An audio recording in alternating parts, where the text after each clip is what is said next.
Hi! Ako nga pala si Milagrosa, isang OFW dito sa Hong Kong. At isa po akong katulong. Yes, tamang narinig mo.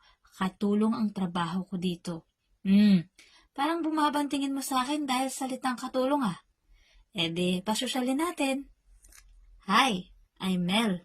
I am a house helper here in Hong Kong. Yes, I am a helper with good salary. At marangal na nagtatrabaho para sa sarili ko at lalo na sa family ko. Hindi ko ito'y kinakahiya.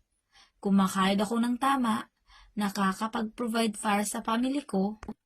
Mahirap man dahil nasa malayo, pero normal lang, nakakaramdam ng pagod. Nababagot kung minsan. Nangihina, nagkakasakit kagaya nyo. Madalas nakakaramdam ng lungkot, pero ito ay lumilipas din. Lagi nating tandaan, anumang trabaho mo, basta't marangal ito, at wala kang inaapakang tao, ipagmalaki mo. Kung minamaliit ka man nila, dahil katulong ka lang, di mo kailangang magpa-impress sa kanila.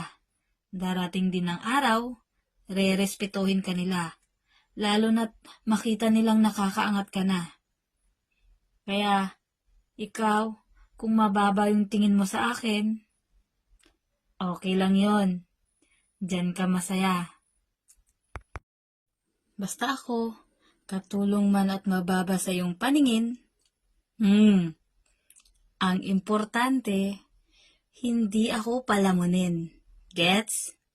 Share out!